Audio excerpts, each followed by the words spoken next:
Hi, and welcome back to Cheeky Crypto. My name is Nick, and today, guys, we're going to be jumping down into the wonderful world that is VeChain. We're going to be taking a look at the price action. We're going to be taking a look at some news. We'll be taking a look at a few different things in and around the space when it comes to VeChain's VET token. So as I get into the video, if you find it useful and informative, smash that like button. I do appreciate that. If you are new to the channel, then why not go ahead and subscribe, tap the bell, select all the notifications, and in doing so, you will be kept up to date with everything that we do here at Cheeky Crypto. And if you haven't yet joined us in Discord, what are you waiting for? Check it out. Link for that is in the description down below. It's a fantastic community talking crypto 24/7. It's completely free, and I don't think you'll be disappointed by what you find down there. So why not go ahead and check it out? Let's jump right down into this video. We'll try to kind of speed through some of this stuff today. We are on a bit of a tight schedule. So let's start things off with our 1 hour time frame. So here we have VeChain paired up with USDT. This is on the prep mix contract using BitGet 1 hour time frame, and so we saw a bit of a break to the upside. Now this actually I had a trade on this one. I'll talk about that later, but yeah, I got stopped out on it because what I was hoping for was a little bit deeper in price action, to be somewhere around the kind of the 1.73 area before we got this break to the upside. Instead, we just broke straight to the upside here, which is great. We see some good kind of price appreciation within this, and we have started to call it off a little bit here as well. Okay, so we're still looking pretty positive here for VeChain. You can see that we've got a change of character, so it's potentially now in a bullish structure. We're looking for the break of structure on that. We're finding support on the 50 EMA on this hourly chart, and that's just above that equilibrium area as well. Taking a look at our structure points, though, we have got some interesting things to kind of consider here. One, this break to the upside that followed the path of Bitcoin has actually gone up a little bit shorter than the 1.618, so it's not impulsive or anything like that. Also doesn't have the internal workings of an impulsive structure, and this break to the downside here. This looks more and more likely that we're going to be within a WXY-XZ pattern, so mimicking that of a 5-wave structure, but actually not 5 waves, if that makes sense. Oh, it is 5 waves, but not quite, if that makes any sense whatsoever. Let's draw the targets in, right? So really we're talking about 1.803 to 1.833 on the Z wave. So realistically, let me show you what that will look like. It'll be a W, X, Y, X, and Z. Okay, so I'm looking for a little bit further to the upside here, but nothing terribly too much. This would be quite straightforward and quite simple in my opinion. Now we have got a few concerns with this move upwards. I think it's the most likely scenario, but we have got a few concerns. The 4 hour and 8 hour timeframes are overbought, so they could basically just prevent us from moving up like this, and you could just see a break to the downside. The hourly chart is okay. It's in just above that oversold range and can have that momentum shift upwards. I think ultimately we just need to see a little bit more bullishness maybe from BTC to be able to kind of fill that one out a little bit. So it'll be interesting to kind of see how this one plays its cards. We can of course move down a little bit deeper, and if we do, our targets will go down a little bit deeper with it. Currently sat there at 1.803 to 1.833, and so our target range sits there, and I think for the most part that's the hourly chart kind of taken care of. Now as you can kind of see by zooming out of here, this is an interesting kind of low point that we had.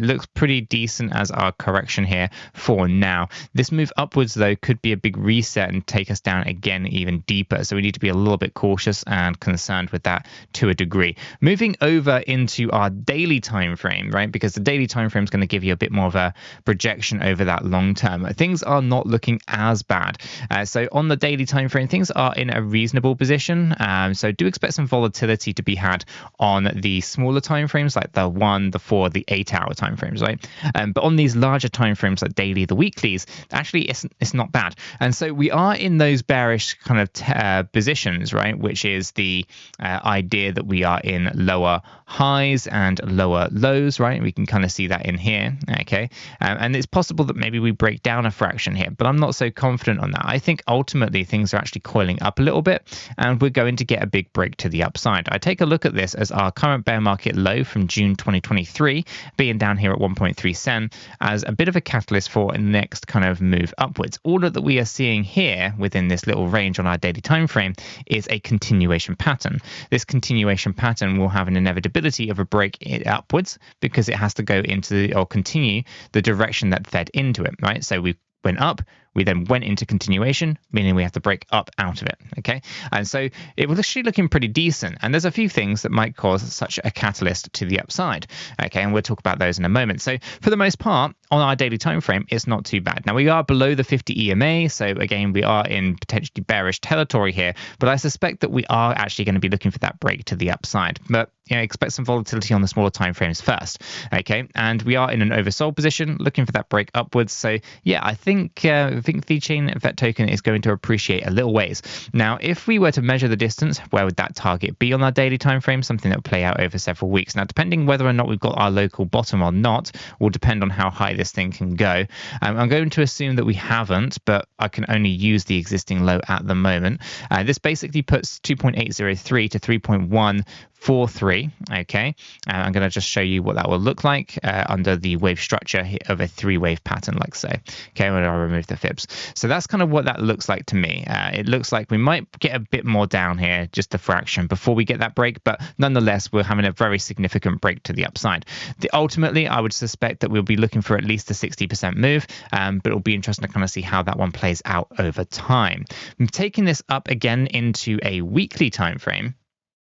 From here, we can actually see that I still suspect there is a lows for VeChain's VET token, new bear market lows. Even if we break up a little ways here, up towards that like 3-cent range, right? If I do kind of say that that's going to be where the resistances are, specifically here on our weekly time frame. Let me go ahead and show you, right? This is the area of resistance right in here. This basically being 2.8 to 3.3. So it's not a coincidence, just taking this back into that daily time frame for a second. It's not a coincidence that our target range up here is 2.8 to 3.1 when our weekly time frame is showing us with resistance right up in this range as well at 2.8 to 3.3, right? So we can see that the consistency across these different time frames are showing us very similar kind of patterns.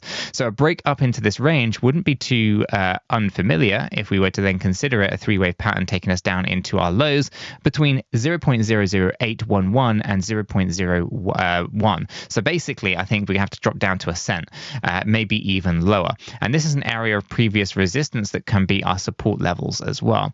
So VeChain looks like, at least on the weekly time frame, like we have that bullish move upwards, but there is resistance. And unless we can push past that resistance, I suspect 1 cent is the next thing on our radar and the next thing that we have to kind of consider as the possibility here for VeChain. And so if we take this up into some of the recent news as to kind of what I think is going to be the catalyst, well, for that, we're going to have to be talking about Coinbase. Of course, it wasn't that long ago, guys, that Coinbase added a VET and V4 to their roadmap. And this is going to cause a lot of, I think, FOMO for VeChain. As it kind of launches on Coinbase, it makes it accessible to more people.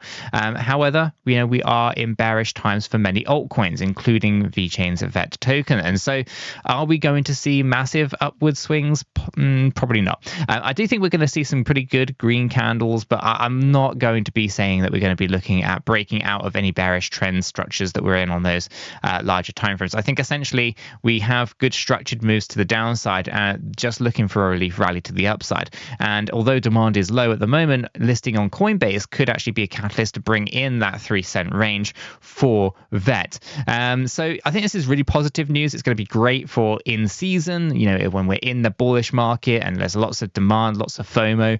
To have it, VeChain on Coinbase is going to be a massive catalyst for great upside moves on the price action. So again, you can get in super early before the launch. Obviously, with Coinbase being a public company now, they have to kind of really be communicating out what they're doing ahead of time. So here we can see that VeChain and VET token and the V4 gas token will be listed or on the roadmap to be listed on Coinbase, right? And typically these things happen within 6 weeks of being listed here. So it could happen really soon, unfortunately. This has been here for a while. This is coming out for quite some time, so it's going to be soon, I would have thought. So we'll keep a close eye on when this is likely to happen, when it's likely to occur, and all that kind of good stuff. But yeah, I mean, I expect we're going to see some interesting candles when it comes to the price action of VET and V4. Now, obviously, this is an exchange, so I guess I could put data, news, and exchanges all together in this section.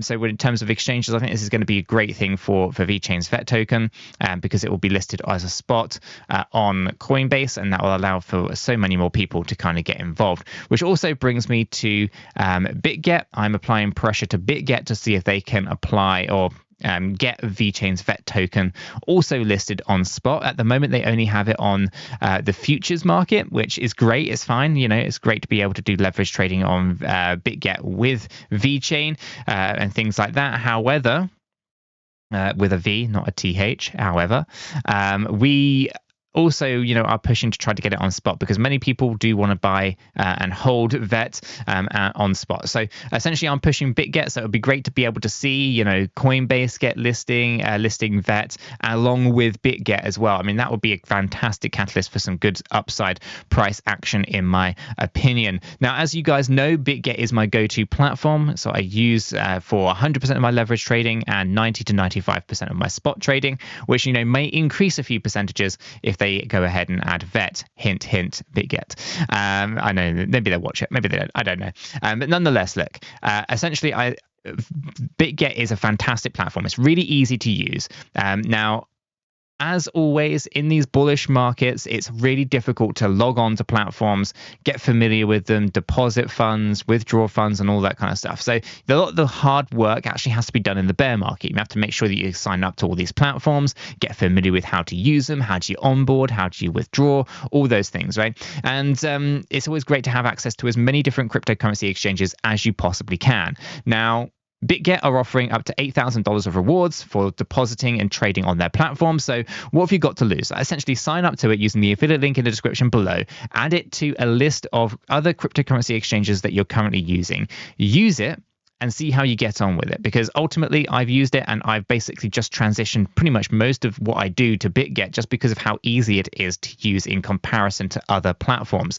That's not to say that I don't use other platforms, because I do. I have accounts with Binance, Coinbase, Bybit, KuCoin, Gate.io, and so many others, right? Because it's important that you have access to as many exchanges as you can. And if you use BitGet, guys, I think you'll actually find that BitGet becomes your go-to platform, like it is my go-to platform, and all these other exchanges are your backup platforms as well. So why not check it out? Link is in the description below. Take advantage of the offering that they have there as well for up to $8,000 of rewards for depositing and trading on the BitGet platform.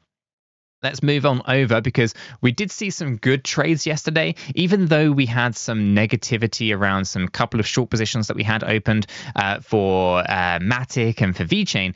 We actually saw some really good trades coming through on many of our other cryptocurrencies that we kind of do technical analysis on, and our members have been absolutely crushing it. So I wanted to kind of do a section here just to kind of say hats off to you guys. You've been smashing it. So here's a few, as we can kind of see 126% on STX short.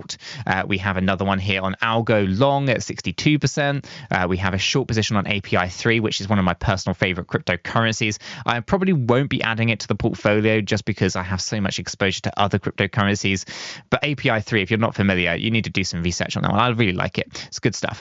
But 145% on a short position.